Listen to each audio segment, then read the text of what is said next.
As the gladsome song, "Come all ye faithful," brings its tidings of faith and hope, we cannot but stop and ponder the inspiring message brought to us in Charles Dickens' immortal Christmas Carol, the story of the Cratchits and their Tiny Tim, and of Ebenezer Scrooge, whom Dickens himself described as a tight-fisted, a squeezing, wrenching, grasping, scraping, clutching, covetous old sinner.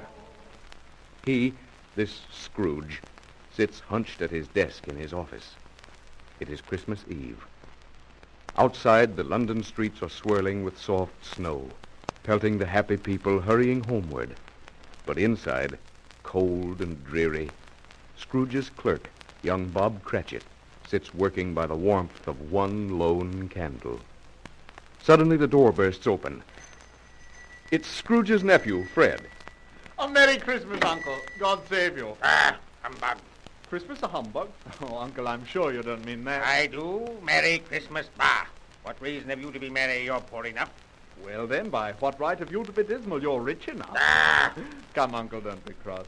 We live in a world of fools. Christmas time, a time for paying bills without money. You're a year older, not an hour richer.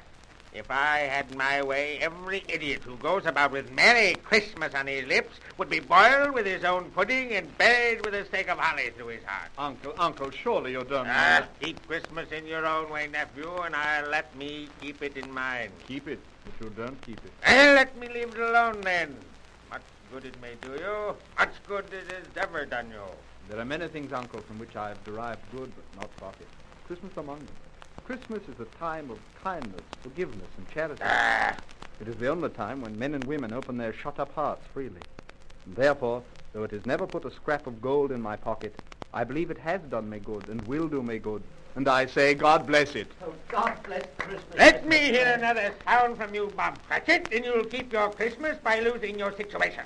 Don't be angry, Uncle. Come and dine with us tomorrow. Eh? Humbug. I'm sorry then, Uncle, but a Merry Christmas to you, sir. And a good afternoon to you. And a Happy New Year. And a Merry Christmas to you, Bob Cratchit. And to Tiny Tim. And the same to you, Mr. Fred. Bob Cratchit, I'll have it understood that so long as you're in my employ, that I will not have this silly, stupid custom. Oh, pardon, sir. This is the firm of Scrooge and Marley's, I believe? It is. What do you want? Have I the pleasure of addressing Mr. Scrooge or Mr. Marley? Mr. Marley's been dead these 7 years. 7 years ago this night. And I have no doubt that his liberality is well represented by his surviving partner. You see, Mr. Scrooge, at this festive season, it is desirable that we make some provision for the poor. Are there no prisons? There are. I wish I could say there weren't. And the treadmill and the poor law in full vigor? Both very busy, sir. I'm very glad to hear it. I hope nothing will occur to stop them in their useful course. But, Mr. Scrooge, they scarcely furnish Christian cheer of mind or body, and so a few of us are endeavoring to raise a fund to buy meat and drink for these unfortunates. Now, what may I put you down for? Nothing. Oh, you wish to be anonymous? I wish to be left alone. I don't make merry myself at Christmas, and I can't afford to make idle people merry. I help support the workhouse, the prisons, and the poorhouse. They cost enough. And those who are badly off can go there. Yes, but many can't go there. Many would rather die. Then let them. It'll decrease the surplus population. Oh, but Mr. Good Scrooge... afternoon, sir. Good afternoon. Cratchit, Yes, sir. come here into my office. Yes, sir. Coming right in, sir. It's time to close. You'll want all day tomorrow, I suppose. Well, if quite convenient. It's not convenient and it's not fair. If I were to dock you a half-crown, you'd think yourself ill-used, no doubt. Well, And yet you don't think me ill-used when I pay a day's wages for no work. This day is only once a year, sir. Or excuse for picking a man's pocket every 25th of December, but I suppose you must have the whole day. Be here all the earlier next morning. Thank you, sir. And a very good afternoon. See that you're here earlier the next morning. Yes, sir. Merry Christmas. Bah! Thank heaven it's time to go home where I can sit in front of my own fire and not have every stupid fool that sees me yell, Merry Christmas.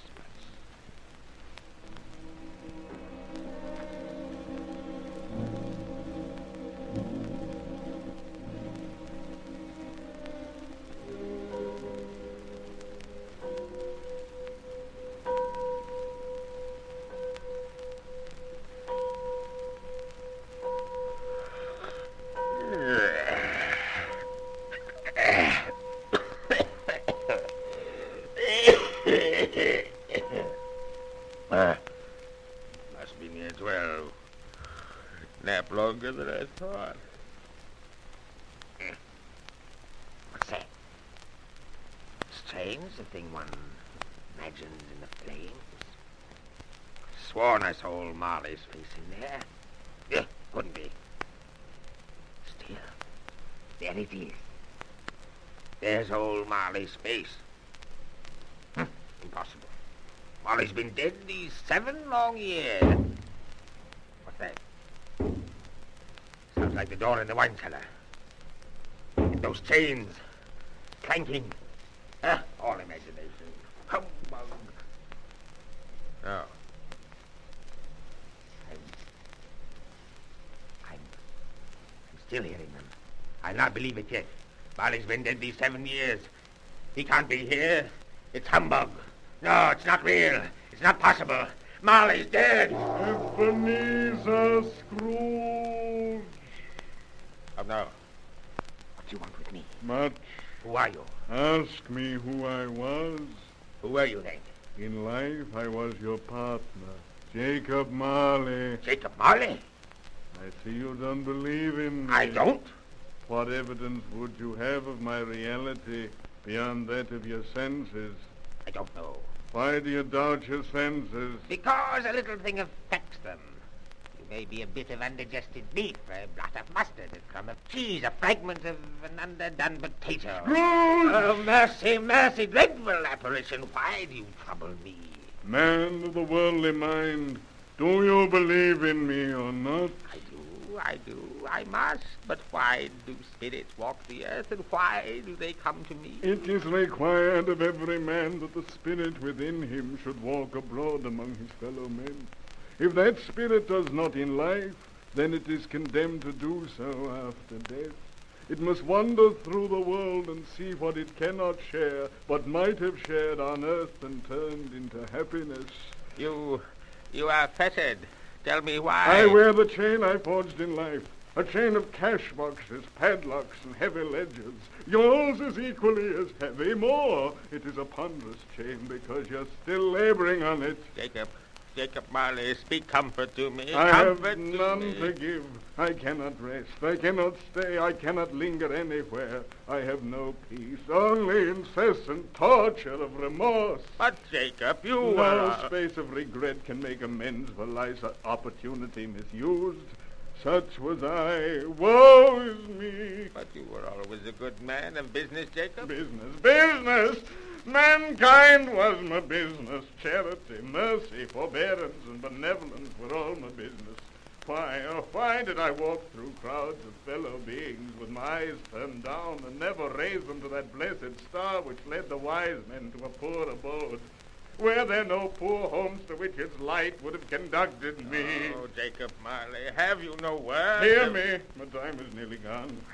I will, but don't be too hard on me. Jacob, I pray I am here tonight to warn you that you yet have a chance and hope of escaping my fate, Ebenezer. You were always a good friend to me, Jacob. Thank you. You will be haunted by 3 spirits. Is that the chance and hope you mentioned? It is.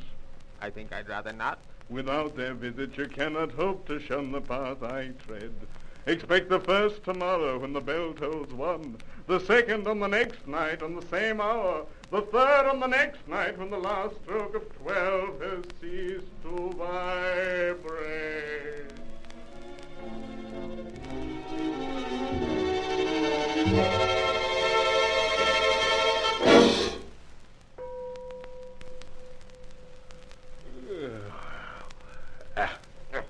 What time is it?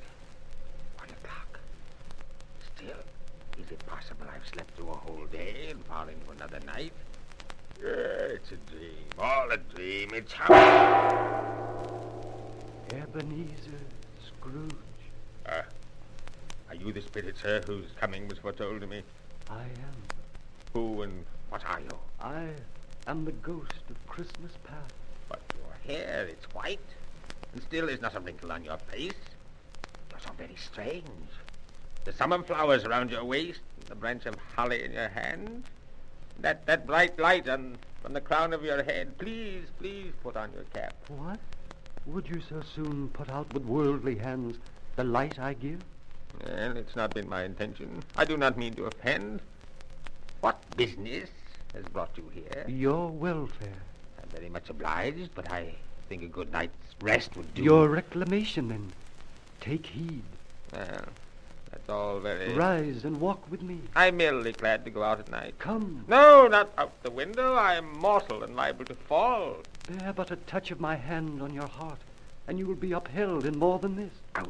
Out the window? Yes. Let us be away.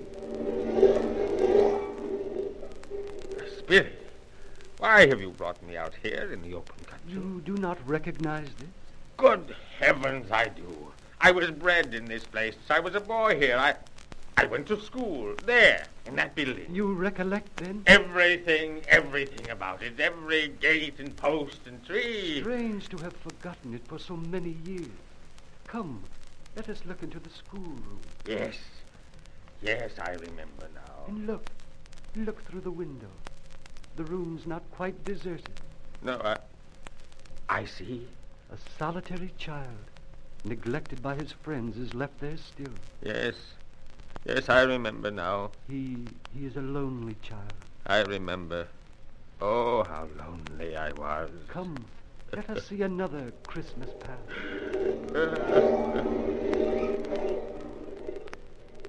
Where are we now, Spirit? What? You do not recognize this place? You do not know this building? Know it? I was apprenticed here. Come, we look in the window. Of course I recognize it. Everything about it. Look inside. What do you see? Why, it's old Fezziwig. Bless his heart, it's Fezziwig alive And again. watch. He's putting down his pen. He's calling to his apprentices. And there's Dick Wilkin, to be sure. Bless me, yes. Dick was very much attached to me. Poor Dick. Dear. And the other young man. You know him? Yes. Yes, I was so happy then. So carefree.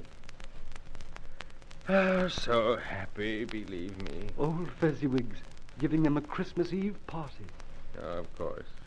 How well I remember Fezziwig's parties. Jolly, happy. Everyone was invited. Dear old Fezziwig. A small matter to make these silly folks so full of gratitude. Small? Why not? He spent but a few pounds of your mortal money. 3 or 4, perhaps. Is that so much that he deserves praise? It isn't that, Spirit. He has the power to make us happy or unhappy, to make our work either a pleasure or toil. And in the end, the happiness he gives is quite as great as if... Yes? What's the matter? Nothing particular. Something, I think. No, I was just thinking. I'd like to speak a word or two to my clock just now, that's all. Come. There is yet more to see.